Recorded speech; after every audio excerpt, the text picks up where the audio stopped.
Think right now is a terrible time to buy? Maybe you should think again. That's what we're talking about today, and we're starting right now. I'm Sherri Green with Coldwell Banker. Welcome to my YouTube channel that guides home sellers and home buyers in Washington, D.C. and Northern Virginia. When it's time to buy a house, you get a lot of opinions from a lot of people, friends and family, your neighbors, your coworkers. Everybody has an opinion on what's happening in the housing market and what's happening with interest rates and if you should buy this or that or not buy at all or buy right now, buy 2 or 3. And the one person you should always listen to is yourself, and then listen to a trusted guide. Today what I want to talk to you about is buying right now. A lot of people are asking me if it's a good time to buy and should they wait. And I'm going to tell you that right now is a great time to buy, and I've got several reasons why. Now certainly there are things that change in the economy. It goes up and it goes down. Interest rates, they go up and they go down. But one thing doesn't change, and that's if a house comes on the market that you love and it is time for you to buy, it may not be there if you wait. And there are other reasons that are important too. First, let's talk about competition. If you were watching the news or trying to buy a house this March, April, May, the competition was fierce. There would be 50 people at an open house, 100 people at an open house, 10 offers, 15 offers, no contingencies. Everything was let go. People were just buying without really any sort of stop and think about it. And they were paying well over the asking price. The competition was fierce. If you wanted to get a loan, if you wanted to do an inspection, if you had an appraisal contingency, you were probably out of luck for many of the properties that sold this past spring.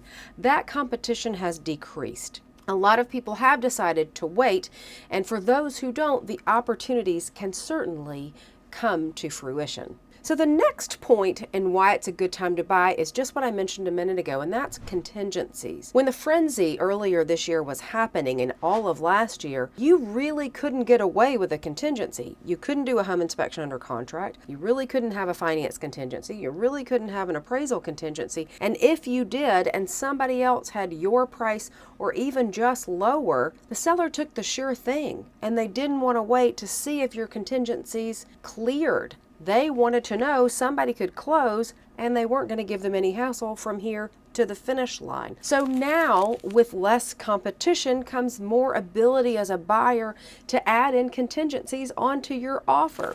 Again, those could be a home inspection, an appraisal contingency, a finance contingency. There are a lot of different things that you can now think about that you couldn't think about last spring.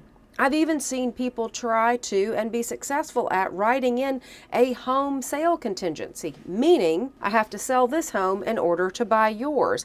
And some sellers are allowing that to happen. Some sellers are even allowing you to get a seller credit towards your closing cost. That was never happening earlier this year. So less competition and the ability to have contingencies are the first 2 reasons it's a great time to buy. The third reason is prices are stabilizing. Again, we were pricing things accordingly last spring and this summer, but prices were being inflated in some way because the demand was so high and people were willing to pay well over ask.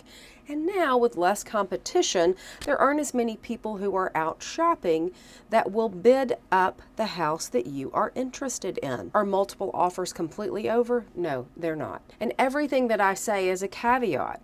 If there's a great property priced really well and in a great neighborhood, it still could get multiple offers. It still could go over list. But the point is, it was a guaranteed thing to happen last spring, and it's not a guaranteed thing to happen right now. There are several properties that have been on the market for a few days, a few weeks, and a few months.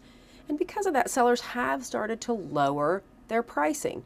Lower their list price. And if they haven't done that, but the property has been sitting on the market, then you as the buyer should talk about that with your agent to see if you can come in at a lower offer price. Sellers are a little more willing to negotiate when they don't have as much competition. Sellers are also getting a little bit more realistic about where they price their property to start with, because they too are being guided by the listing agent that they have, that the market has changed, competition has decreased, and prices have got to start being more steady, and they've got to start leveling out. There's one thing to always remember. When it comes to pricing, a lot of people are also looking at the interest rate that they can get. And depending on who you're talking to and listening to, you may think that interest rates are high. And are they higher than they have been in recent months? Yes, they are. Are they unattainable to most people? No, they're not. Are they higher right now than the national average from 1971 to 22? No, they're not. They're still lower than the average from 1971 to 2022. Let that sink in. The other thing to think about is this. When you buy a house, you negotiate the purchase price up front, and that stays. You will always have purchased that house at that price. Your rate on your loan can change. So you may finance at one rate today, and 2 or 3 years, maybe even only a year, you can refinance your rate. But what you can't do is go back and renegotiate the price you paid for that house with the seller. It's over. So everybody who bought in the spring can't go back now and renegotiate their purchase price. They may have a lower interest rate, but what they're paying for the house in total is what they're paying for the house in total. By now, you might be able to negotiate a lower purchase price. Your interest rate may be higher than your neighbor's today, but you should be able to negotiate that with your lender, meaning refinance it with your lender down the road. The last reason it's a great time to buy right now, it is the end of September, beginning of October, and outside, as you can see, it is rainy and drizzly and about 58 degrees. The winter and the colder fall days are wonderful times to buy. People don't like getting out in this. Even if there's a house on the market they want to see, they'll skip it on Sunday. They'll say, well, we'll just see what happens on Monday, maybe when the weather is better.